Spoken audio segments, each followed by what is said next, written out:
aid entering the enclave has dropped by 2/3 since Israel began its military operation in the southern Rafa region this month. What is the U.S. doing about this? Sorry, I didn't hear that. Entering the what? The amount of humanitarian aid entering Gaza. Got it. Right. 2/3. Sorry, I didn't hear that. I just wanted to make sure. So, look, we have urged Israel to allow increased assistance into Gaza through as many points as possible and to ensure the safe and secure distribution of aid throughout the region. We've also called for consistent access through Rafa and Kerem Shalom crossings to prevent harms to civilians reliant on aid, and we're continuing to work with partners in Israel and Egypt to do everything we can to ensure as many of those crossings as possible are as open and can serve as conduits for additional humanitarian aid.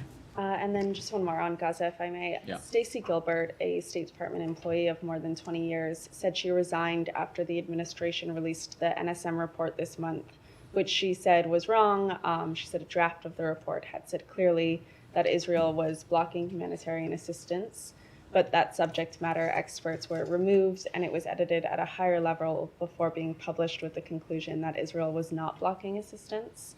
What was the reason for the change to this conclusion, and do you have any comment on this? So first, let me just say I'm not going to comment on personnel issues, but we have been clear that we welcome diverse points of view and believe it makes us a stronger department, and it makes and leads to a stronger policymaking process. The Secretary and department leadership will continue to seek out a wide range of views because we think it improves our policymaking process. As I said, we continue to press the government of Israel to avoid harming civilians and urgently expand humanitarian access to and inside Gaza. And this includes the provision of life-saving assistance, allowing fuel entry, and ensuring the safe freedom of movement for humanitarian workers. What I can say on the National Security Memorandum 20 and the process, and we spoke a little bit to this about when the report was released, is that this was a joint State Department, Defense Department report. It reflected input from across the interagency, including the intelligence community, including our embassies and consulates in the relevant countries that are laid out in the NSM, as well as input from NGOs and nonprofits. Relevant State Department bureaus, including, of course, the Bureau of Near East Affairs, as well as the Bureau of Population, Refugees, and Migration provided input. And I will also just say is that we stand by the National Security Memorandum 20 report. We are not an administration or a department that twists the facts, and allegations that we have are unfounded. But this is, as any report and as any process that is undertaken in a policymaking process, these processes are deliberative and they involve inputs from people at a variety of seniority and expert levels. Thank you. I have a few other questions on other things, but okay, great.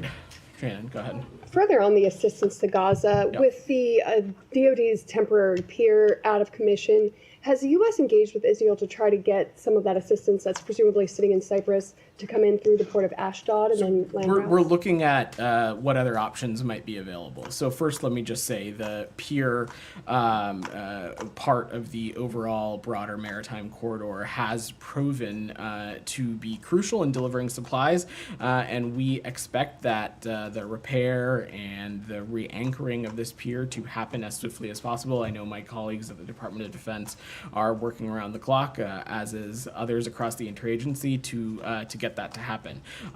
There's, of course, the warehouse in Cyprus. There is the port of Ashdod. There are the facilities on the beach side and other avenues like that. We think that those are viable options for the humanitarian aid commodities, and so we're continuing to consult with donor countries, the government of Israel, and other interlocutors on what might be feasible. But I don't have a new process to announce.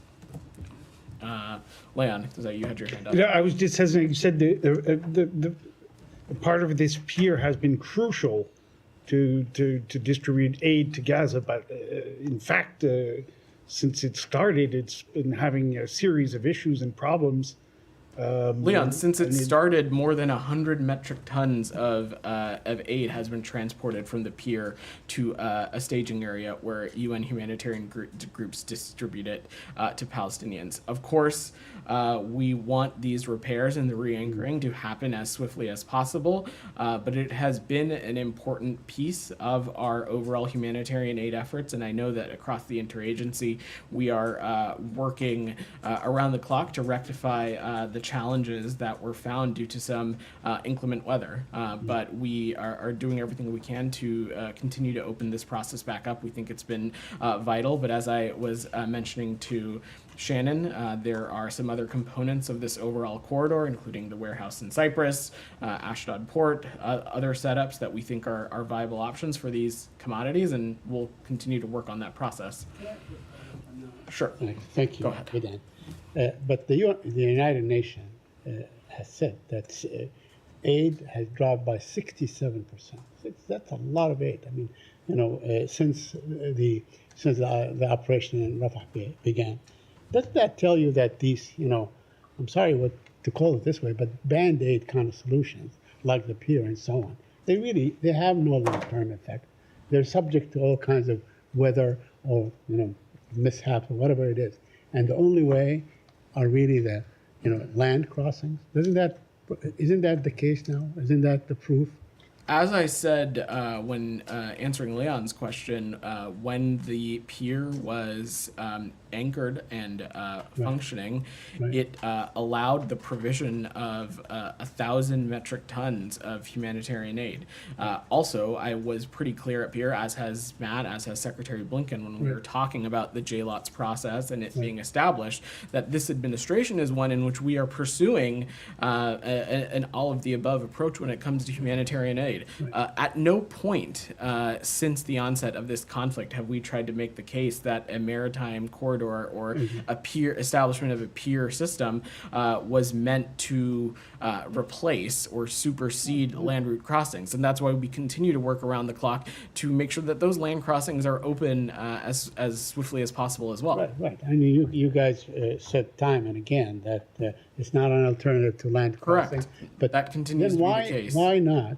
Then why not bring to bear whatever abilities you have, whatever pressure you have on the Israelis to allow more aid to go through the crossings, the land crossings, or your Egyptian ally, or whatever. I mean, whatever land crossing there is available. We are continuing to engage exactly in that kind of diplomacy to turn on and to open as many crossings as we can, and we'll continue to pursue that. And do you feel that we can see the reopening or the resumption of aid through these crossings anytime soon? Do you have a Said, it's important to note that aid is flowing among the crossings that exist.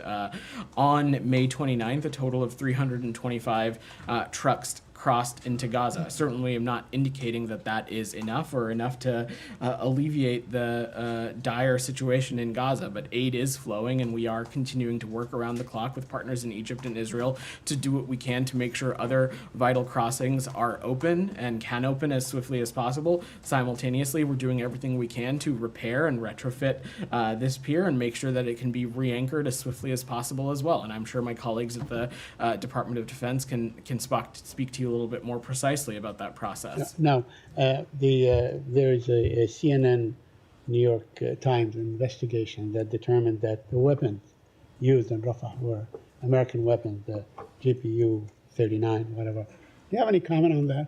Because yesterday, I think the Secretary said he was not sure yet whether it was American-made weapons and so on, something like that.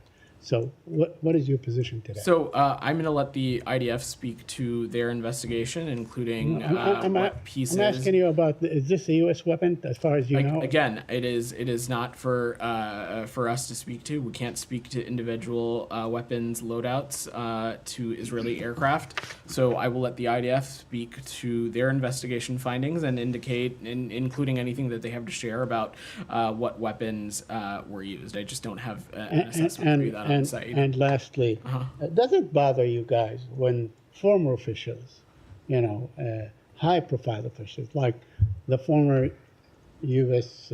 ambassador to the United Nations, Nikki Haley, writes on a bomb, finish them off? Or when someone that still, like a senator, U.S. senator, says drop a nuclear bomb on them and so on. I mean, like in a final solution kind of a thing.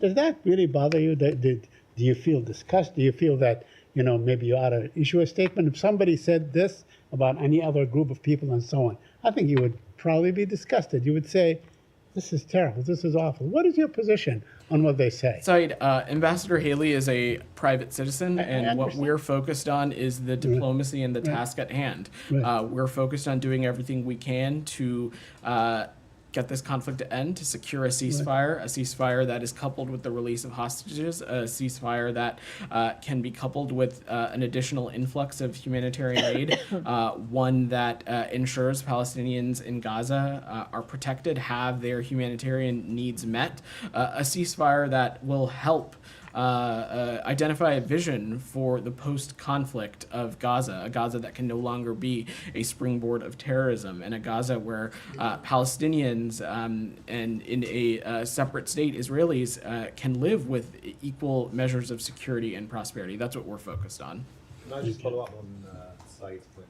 Sure, and then I'm going to go to Abby because she's had her hand up patiently. Unless Abby wants to go, I'll let you. Why can't you comment on whether or not this was a US bomb? Is that a matter of policy, or is it because you don't know? Tom, we just can't speak to individual weapons loadouts on Israeli aircraft. That's not something for us to speak to. This was not a U.S. operation, and we are not.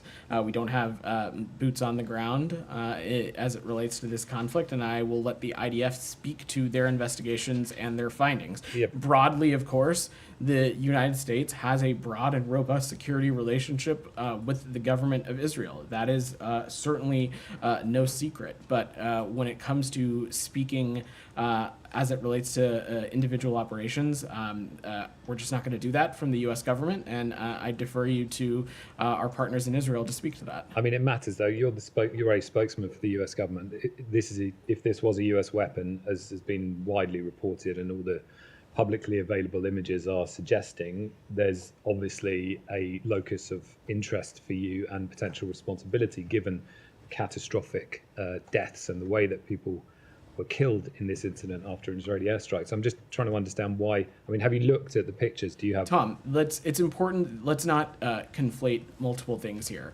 First, as it relates to the origin of the weapon that was used.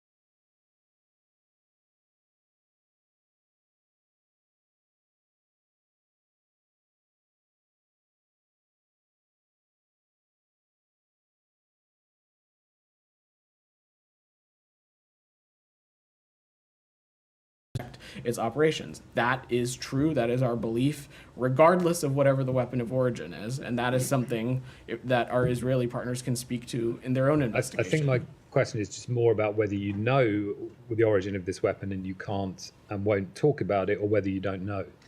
That's just not something I'm going to speak to. Certainly not from the State Department. What you're talking about, if you want to get very technical, is No, it's not what technical. the It's just specific every used in a weapons specific expert that's looked operation. at these images has established that it's an American weapon. So it just seems a slightly peculiar position not to be able to. I'm just not going to talk to speak that. to specific weapons payloads. Okay, and just on the, specific I think there was a operations. bit of confusion perhaps on Monday about the location of the tents and the fire and where the bomb or the bombs were dropped. And certainly the aerial images that have emerged since then appear to show the structures that were attacked very close to quite a lot of tents.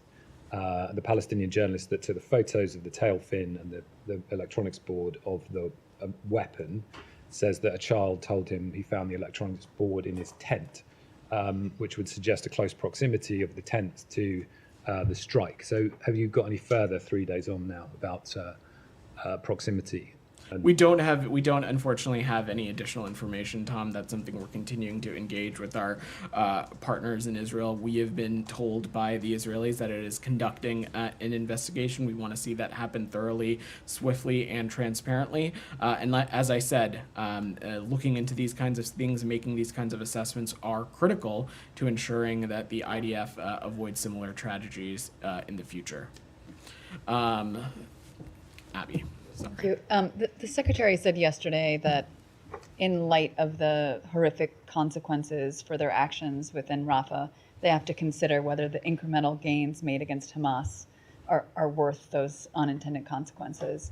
Does the administration believe that Israel is moving closer to that red line that they drew for reconsidering supplying U.S. weapons? So look, as it relates to a major military operation in Rafa, we have yet to see such a one transpire. There has been an uptick in military operations along the Philadelphia corridor on the outskirts, but we have not seen a major operation as it relates to Rafa. We're going to continue to monitor conditions on the ground and see what happens. But Abby, to take a step back, what the Secretary was referring to is something you've heard him say before, in that over the course of this conflict, it is imperative that our partners in Israel have a vision for what the day after this conflict is going to look like, and steps are taken to do whatever we can to help get the region out of this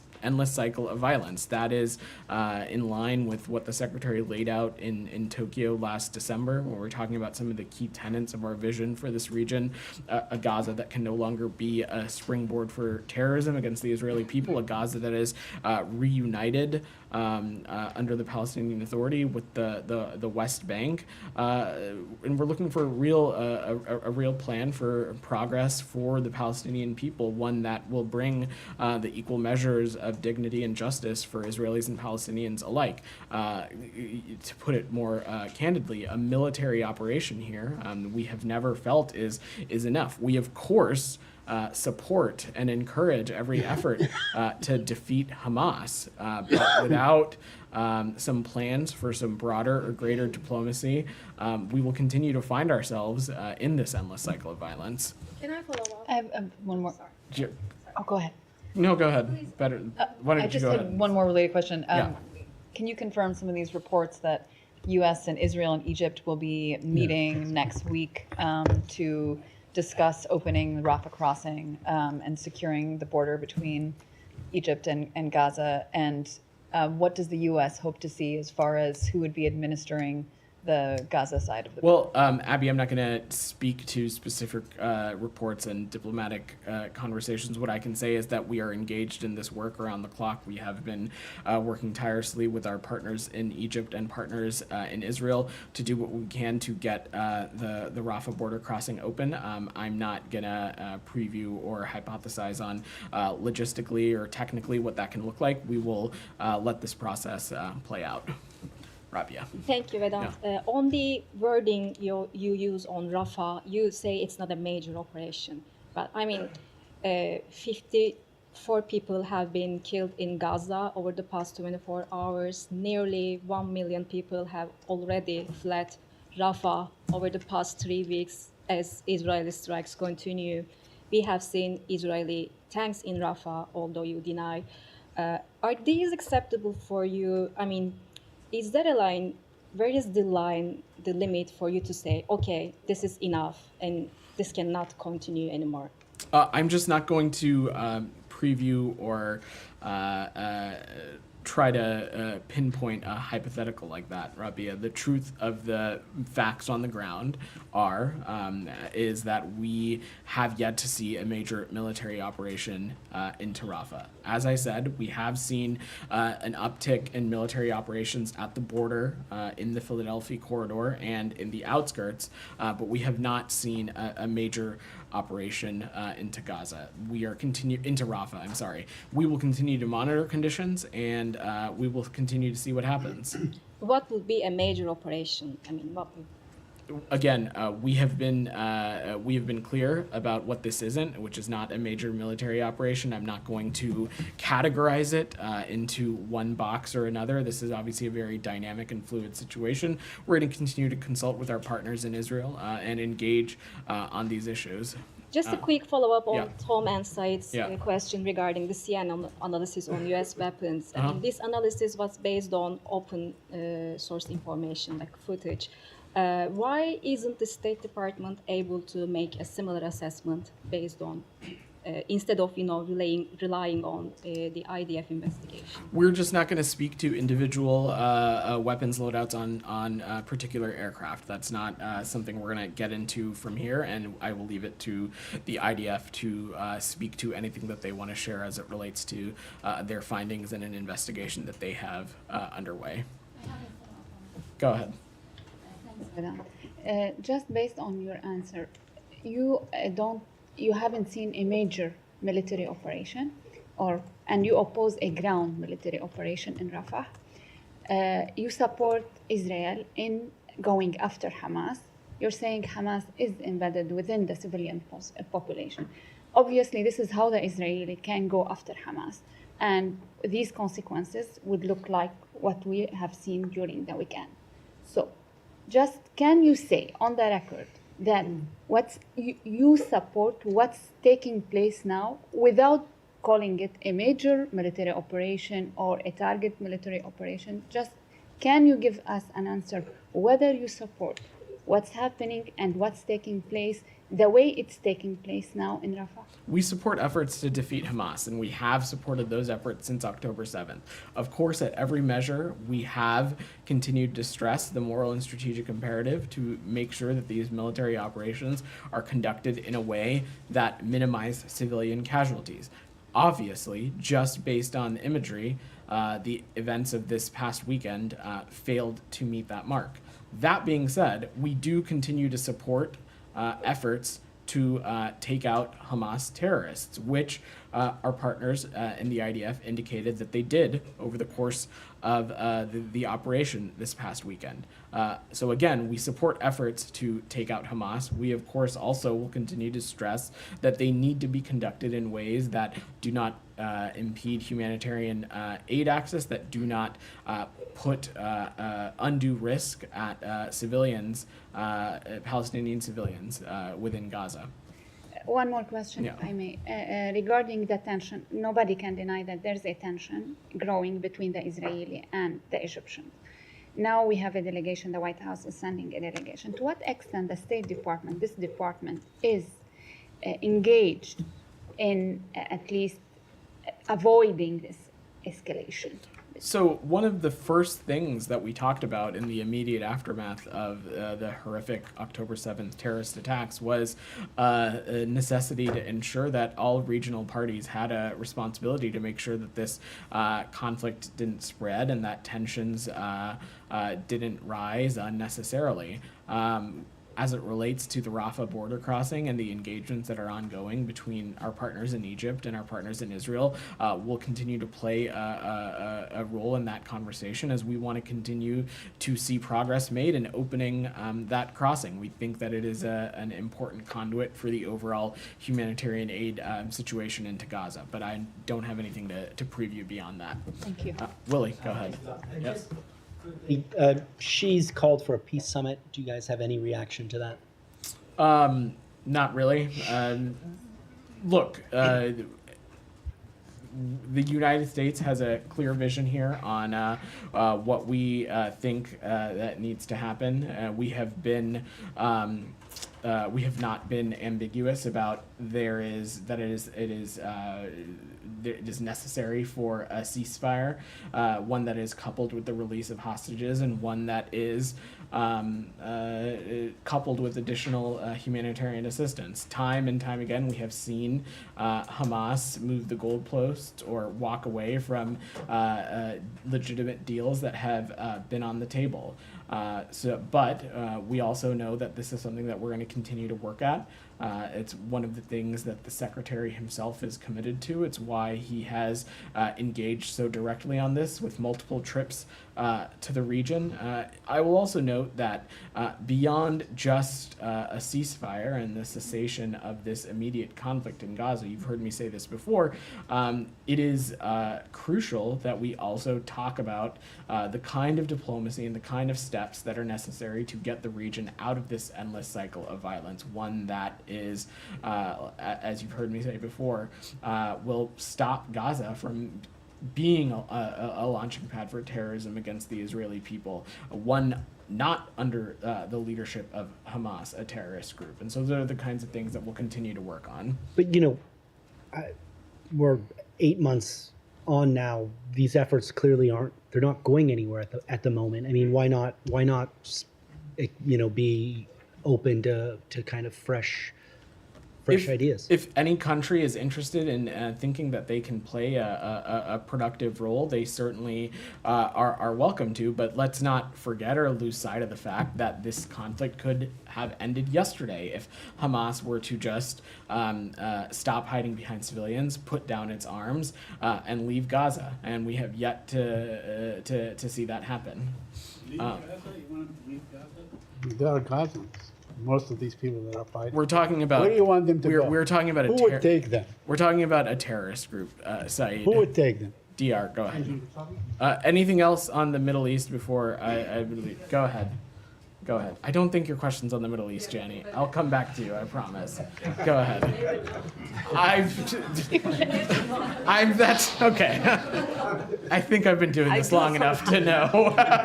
Go ahead. I promise we'll get to you, Jenny. Thank you. Thanks, Saeed. So you've mentioned these transparent investigations and sort of allowing Israel to conduct those investigations. Obviously, you've mentioned, or rather Matt mentioned on Tuesday, that lawyers have been integrated with the IDF to make sure that things are going in a way that's in accordance with international humanitarian law. Then we've also mentioned how images from this past weekend are devastating. And then the NSM-20 report that you put a lot of trust in just now says specifically that the intelligence community, quote, assesses that Israel could do more to avoid civilian harm. So at what point would the department see a pattern of civilian harm rather than just individual instances that they allow for investigations to continue? So let's take a step back here. I think I dispute the premise of your question. There has not been any indication over the course of this conflict any kind of intentional targeting or harm of civilians. What we are talking about is a primary belligerent, Hamas, that has a clear track record of co-locating itself among civilians and civilian infrastructure. And so that has created an incredibly complicated and complex warfare scenario in Gaza right now. That does not, however, minimize the strategic and moral imperative that our partners in Israel have to ensure that when they conduct military operations, that risk and casualties to civilians are minimized as significantly as possible. And over the course of this past weekend, the images and the videos that we've seen have been incredibly heartbreaking. And we are trying to get as many answers as we can as to what transpired and how this incident unfolded and how this incident failed to meet even our Israeli partners' own stated goals of wanting to minimize civilian casualties as often as they can. I mean, go ahead in the back. Thanks very much. Yeah. A couple of questions. First of all, you say that there are ongoing diplomatic moves to try and get more aid into Gaza. The US has been talking since November about getting more aid into Gaza. So is the fact that there isn't more aid getting into Gaza a failure of US diplomacy, or is it just empty rhetoric? Over the course of this conflict, it is because of U.S. engagement that we have continued to push the ball forward on humanitarian aid. No one has ever stood up here and tried to make the case that the humanitarian aid that we're seeing has been sufficient, enough, or a silver bullet to address the dire consequences that the Palestinian civilians are facing in Gaza right now. But it is because of American diplomacy and American engagement, specifically by this president and this Secretary of State, that we have continued to see progress on humanitarian aid. No one across this administration has ever made the case that it is enough. I'm not saying that today, but it is because of American engagement that we are seeing some small steps in the right direction, and we will continue to press our partners in Israel when we have seen things that do not meet the mark. As I was answering Saeed's question earlier, or it might have been Tom's, we saw more than 300 trucks enter Gaza on May 29th. I'm not at all saying that that is enough, but that is aid flowing into Gaza, and we are continuing to work around the clock to do what we can to make sure that this pier and the overall maritime corridor can be re-anchored to Gaza as swiftly as possible. Simultaneously, we continue to have warehouses in Cyprus and other components of the maritime corridor that can be used for humanitarian aid commodities, and we are looking into what might be feasible in those aspects as well. And if I can, follow up to Saeed's question, if Nikki Haley's comments are made by a private citizen and therefore don't require any comment from you, why did this administration criticize people who spoke out in favor of those in Palestine demanding a ceasefire and were quite vocal? What's the difference? When did we do that? Well, do you want to talk about the number of times that they were described as anti-Semitic? Even any time there was a pro-Palestinian protest, it seemed to be that the administration was quite happy. you are conflating 6 different things, and your question is a little bit not on the level. Let's talk about the facts here. Protests, whether they be on college campuses or elsewhere, they inherently are not anti-Semitic. There have been, of course, over the course of these protests, been imagery, there have been chants, there have been slogans, there have been signage that has been anti-Semitic. Also, what we are talking about in those circumstances is protesters who, in some instances, have broken the law, taking over buildings, occupying certain areas within specific municipalities. Those are not expressions of free speech.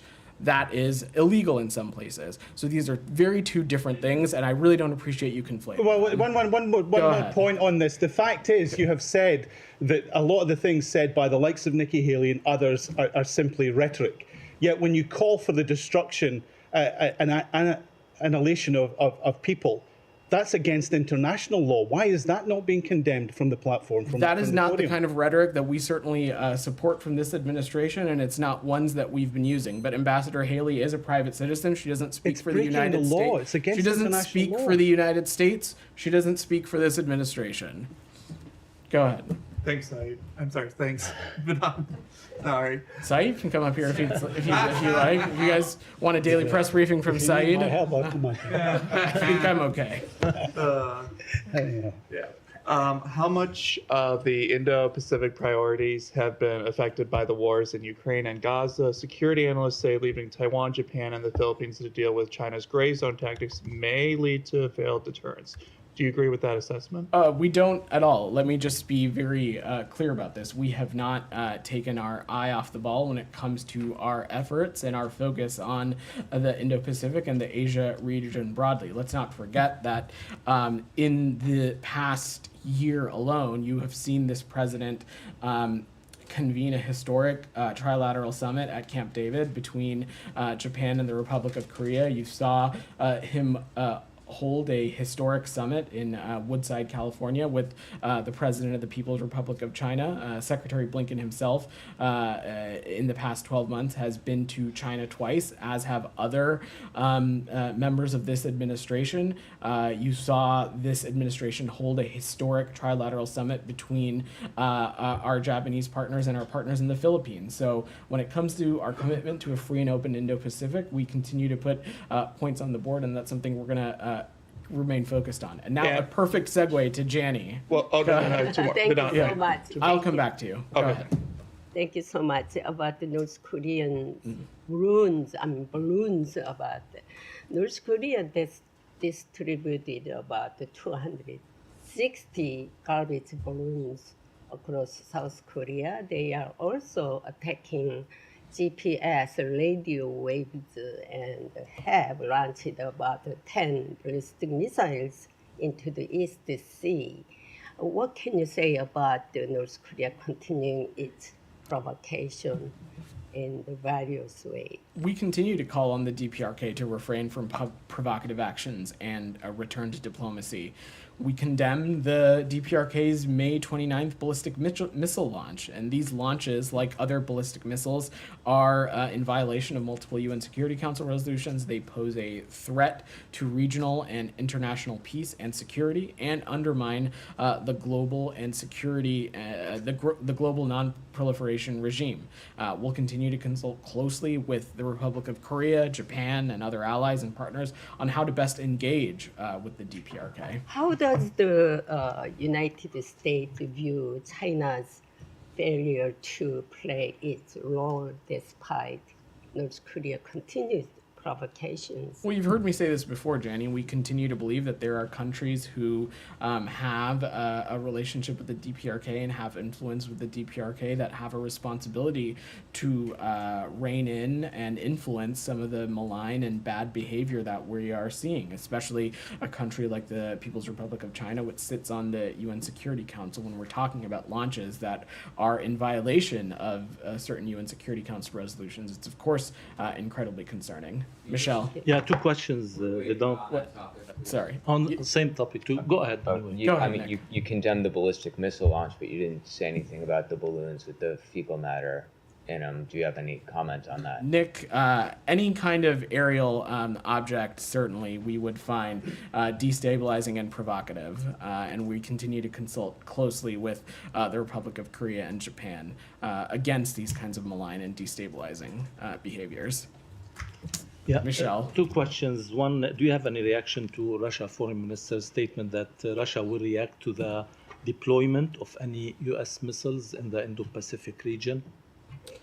So I've seen those reports, Michelle, and let me just say that the U.S. does not assess returning nuclear weapons to the Indo-Pacific as necessary at this time, and the U.S. has no plans to forward deploy nuclear weapons to the Korean Peninsula. But let's not forget that it is the Russian Federation that time and time again, dating back to the early days of its aggression into Ukraine, that it has recklessly participated in nuclear saber rattling, talking about the use and deployment of nuclear weapons, and going as so far as to withdraw from New START. So I think it's important to have some context here. And another one on the region. To what extent the U.S. aid administrator Samantha Power reflects the views of the administration when she said that the conditions in Gaza are worse now than ever before? So look, Michelle, it is not hyperbole to say that the situation in Gaza is dire. You've heard us say time and time again that there is immense concern of the onset of famine. That is why we are doing everything we can to ensure that more humanitarian aid can flow into Gaza. We're working tirelessly to open as many crossings as we can for that to take place. But is it your view as the views that Samantha Power expressed? I'm not I don't have any reaction to her specific comments, but you've heard us say this before. The situation in Gaza is dire. It is incredibly concerning, and that is why all appropriate interlocutors need to do everything they can to get more additional humanitarian aid into Gaza. Daphne, go ahead. Thank you. Just back on China, Yeah. How was Deputy Secretary Campbell's meeting with China's Executive Vice Foreign Minister this morning, and what was the focus of that? So I think we'll have a more formal readout coming later today, Daphne, but to confirm, Deputy Secretary Campbell did meet today with the PRC Executive Vice Foreign Minister. This visit follows, as you know, Secretary Blinken's recent trip to Shanghai and Beijing, and it builds on the intensive diplomacy that has happened with the PRC over the last year to responsibly manage competition in the relationship, even in areas where we disagree. And as you heard us say, I would say on the margins of the President's historic summit in Woodside, we expect there to be continued engagement at senior levels from both sides of the Pacific. And I expect we'll have a more formal readout later today. Campbell yesterday placed blame on Chinese leadership for supporting Russia's war in Ukraine. Is the U.S. considering sanctions against Chinese leadership? We certainly would not preview sanctions from up here. You know that by now, Daphne. But this is something that we have talked about pretty clearly before, that this is a point of view that's not just held by the United States, but also held by the G7, the EU, and NATO countries as well, is that PRC support and the reconstitution of the Russian defense industrial base, it not only threatens Ukrainian security, it threatens European security. And we've made that clear in our engagement. The Secretary did when he was in the region. And if China does not curtail its support for Russia's defense industrial base, the U.S. Will be prepared to take further steps. But I'm not going to get into that from up here. Go ahead. Thank you. Oh, do you have one more? I've got a question on Sudan. I don't know. I'll come back to you on that. Thank you, Vedant. Yeah. Couple of days ago, hundreds of protesters in Pakistan's Punjab province attacked a Christian community over blasphemy charges. We have seen some horrifying images, and this is not the first time Christians in Pakistan facing such kind of attacks. So do you have any comments on that? So we are aware of recent media reports of mob violence and blasphemy charges against a Christian man over alleged desecration of the Quran. And as we've previously stated, we are always concerned by incidents of religiously motivated violence. Violence or the threat of violence is never an acceptable form of expression, and the U.S. Uniformly opposes blasphemy laws everywhere in the world, including in Pakistan. 5 Pakistani soldiers were killed in a gun battle with terrorists at the Pak-Afghan border region. And these terrorists who are regrouping in Afghanistan are not only targeting Pakistani security forces, but also targeting girls' schools and those who are trying to maintain peace in the tribal belt. Pakistan and U.S. recently held counterterrorism dialogue where Pakistan is seeking some modern weapons from U.S. You have anything to say? So we are aware of reports concerning the deaths of Pakistani soldiers that were conducting operations along the Afghan border. And you are right, we are in regular communication with Pakistani leaders as part of our counterterrorism issues, and we're going to continue to discuss regional security in detail, including through high-level engagements, working-level engagements, and other extensive bilateral consultations. One last question, if I may. So Czech Republic is working on the extradition of Nikhil Gupta to the U.S. Gupta is, accused of involvement in the plot to kill Khalisani leader Gurpatwant Singh Pund in New York. He was named in an indictment filed by U.S. prosecutors. Do you have any details on that? So I would just refer you to the Department of Justice, who can speak to that. We're not going to comment on pending extradition matters. Jalil, go ahead. Thank you very much, Mr. Vedant. Only two. Matt Miller had called milestone to this Chief Minister of Punjab. She just introduced these laws which are condemned by the International Federation of Journalists and almost every single media union in Pakistan. Do you condemn that, or do you want to take maybe that milestone statement back from her? I'm not aware of the specific policy, Jalil, so I would have to get back to you on that. Our comments that day were about the trailblazing candidacy of herself and her profile and background, and what it has contributed to her getting that position. It was not a reflection of any specific policy, which, like I said, I'm not aware of these. I'm not seeing these similar reports. Thank you. We're happy to look into it. Just one more. Yeah. Yes, please do look into it, because Sure. she was convicted in Supreme Court. Go ahead. Just second one is last 2 years I have been raising this not because I have some personal interest, Pakistan's issue, and I compare it with Afghanistan. So when the U.S. withdrew from Afghanistan, the currency in Afghanistan was 70, now it's 77. Pakistan rupee was 125, now it's 270. Last week, Dubai leaks happened where $12 billion of Pakistan businessmen, they send it to Dubai to purchase property, where at the same time, Pakistan is begging for 1 billion, 12 billion. And you have a prime minister who is openly insulting, serving chief justices. Is there a question here? Yes. Are you at all worried about Pakistan? Like these facts that I'm presenting you, these are facts, like not Imran Khan related. So, again, you've heard me say this before. We have a deep relationship with Pakistan over a number of key areas, and we'll look for ways in which we can continue to deepen cooperation, particularly in the areas of the economy and security as well. Geeta, go ahead. Thank you so much. Go ahead, Geeta. Thanks. Yeah. Today's UN General Assembly program in honor of the Iranian president who was killed last week. It seems like it didn't go as planned. It was much shorter. The U.S. didn't participate. Many European allies didn't participate. I was wondering what your take is of this low turnout in view of the fact that this was planned well in advance and everybody knew about it. I imagine that the low turnout is a reflection of the Islamic Republic's standing in the world and its track record as the largest exporter of terrorism and its continued role in provocative and malign and destabilizing activities, not just in its immediate region, but also more broadly as well. Last week, a mosque in Maryland, right here in the suburbs of D.C., held a ceremony for Raisi. A group of Iranian dissidents went there to protest.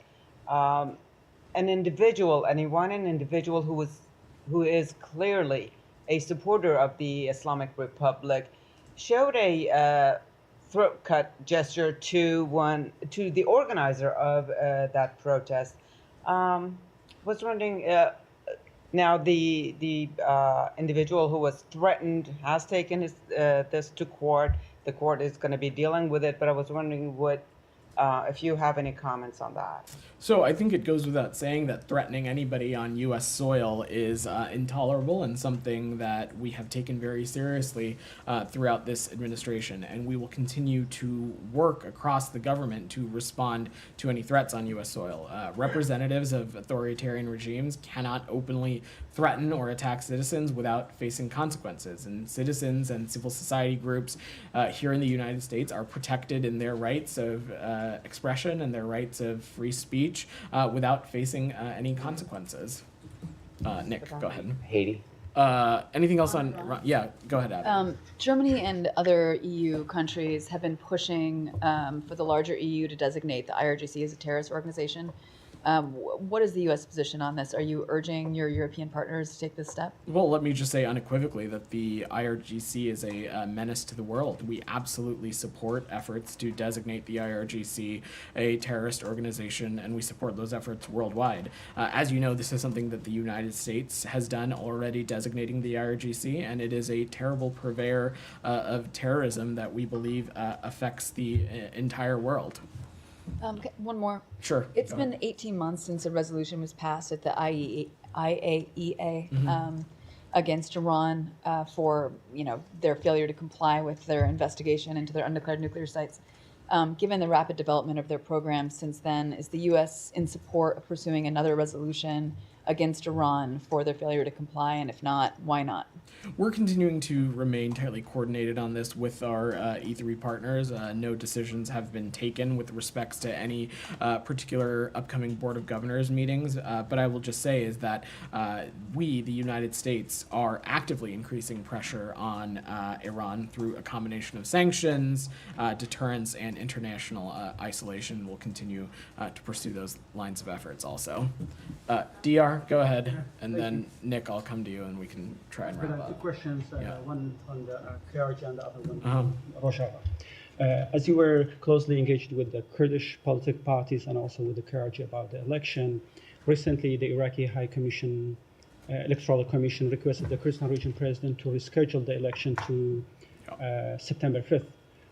How do you view this request, and how do you view the IKR election overall? So we understand that the High Commission requires a delay in order to implement some recent changes to the allotment of seats in the Iraqi Kurdistan Parliament, and we urge the parties to reach an agreement quickly to schedule free, fair, and transparent elections as soon as feasible.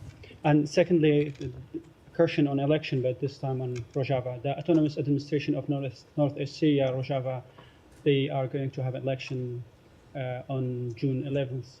Does the U.S. representative to Syria monitoring this election, and how do you view the process of that election in Rojava? So you've heard us say this before, that any elections that occur in Syria should be free, fair, transparent, and inclusive, as is called for in UN Security Council Resolution 2254, and we don't think that the conditions for such elections are in place in northeast Syria in present time, and we've conveyed this to a range of actors in northeast Syria.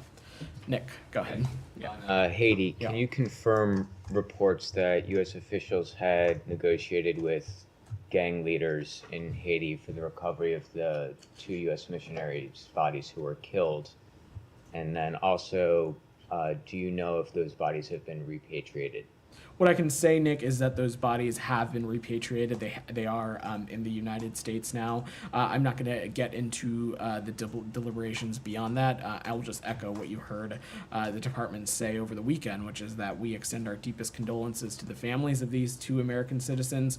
On behalf of the president, our ambassador in Haiti has been in touch with the families. This department has been in touch with the families, and we know that they are experiencing unimaginable grief. I can also add that today was when those repatriations happened in line with the family's wishes, and so our officials in Port-au-Prince worked with the families to make arrangements for those transports back to the United States. Daphne. Yeah. So Sudan's army yesterday rejected a call to return to peace talks with the RSF following a conversation between Burhan and Blinken. Burhan's number 2 on the country's Transitional Sovereign Council said the army would not go to Jeddah and, quote, whoever wants us to should kill us in our country and take our bodies there, unquote. Do you have concerns about this messaging, and what was Blinken's message in the call with Burhan about the Jeddah talks? So broadly, Daphne, I can just say is that we're engaged in intensive diplomacy to end this war and to mitigate the humanitarian crisis and to prevent future atrocities. As you noted, the Secretary spoke with General Burhan earlier this week, and the point of that conversation was to press him to end the conflict in Sudan and to resume negotiations under the Jeddah platform and enable unhindered humanitarian access, including cross-border and cross-line, to alleviate the suffering of the Sudanese people. All right, thanks everybody. Thanks everybody. You said you'd get back to me.